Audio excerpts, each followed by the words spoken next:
Ever since Marvel Rivals fully released, Thor has slowly become more and more irrelevant in the metagame. Over time, he's just been made weaker and weaker, while other tanks have just been made stronger and stronger. They've also just added 2 tanks in since launch that basically do everything Thor wants to do, but just much better, and with more tools and variety. So now I'm going to see if Thor still has a place in the Marvel Rivals meta. Like I said, over time it feels like his character has only changed for the worse since launch. And he wasn't exactly a strong tank to begin with compared to his competition. His only real notable change has been his rework that detached his hammer throw from the Thor Force mechanic.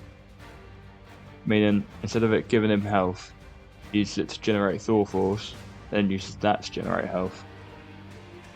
Which overall just makes him less aggressive, because he's more reliant on using his awakening to try and find a gap. Whereas before he could quickly deal damage with his hammer throw and not have to constantly commit to awakening and constantly rely on it. In Season 2 when this change came, he also lost one of his team up abilities. The Voltaic Union he had with Storm and Captain America. This gave those 2 an extra ability, which made Cap and Thor a good pair to dive together and completely bully any healers. But more importantly, it gave Thor an anchor bonus, which gave him an extra 100 health. He could also use this team up at the same time as the Ragnarok Rebirth one he still has, and still maintain a good team composition. Which meant if he had a good Hela supporting him, he could be really hard to get rid of and revive after anyway. Thor's ultimate is pretty much a massive letdown whenever you use it.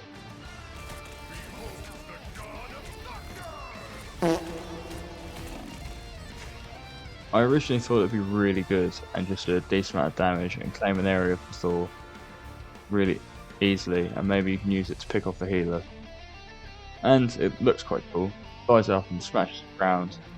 And at the start of the game, it actually worked quite alright, because people didn't really know what to do against it.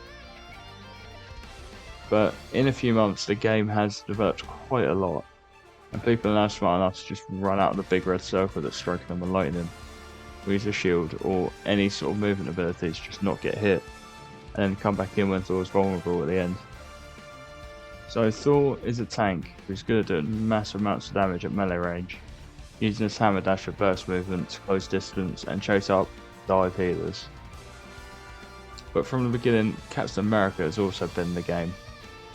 He is also a tank, uses melee weapon to deal damage, but instead uses sprint and jump for quick movement options, which unlike the hammer dash, don't have a cooldown, and make him much harder to hit. Captain America is just a much better diving tank than Thor, and is much better at surviving on his own. Then there's the 2 tanks that have been added since launch, the Thing and Emma Frost. Like most other tanks, they're designed to excel at close range and survive a lot more damage in return. Both of these 2 characters are better at dealing damage and protecting their teammates than Thor. The Thing is good at stunning enemies and drawing aggro by being a nuisance to the other team, while he charges in non-stop. Whereas Emma has a shield to protect the team, a few instant kill combos in a diamond form, and can put out a frankly insane amount of damage in her normal form when she's fully charged. So Thor's movement and damage has just been outclassed by pretty much every other tank. I feel like Thor would lose a 1v1 against most other tanks, because he just doesn't have the same tools as the rest. He's just way too reliant on Thor Force and needs to do damage with his awakening form, whereas other tanks can usually do much more damage away from their cooldowns. Even though the game's only been out for 7 months now, and there's only 10 tanks in the game, it really feels like Thor has just already been power crept. It seems like there's a few other tanks that can do exactly what Thor wants to do, and more. But at least it's fairly simple to use. So I guess people can learn to play Thor, and when they actually want to start competing, switch to someone like Hulk or Captain America. If you like this video, it would be cool if you watch another one, or just like and subscribe. Cheers.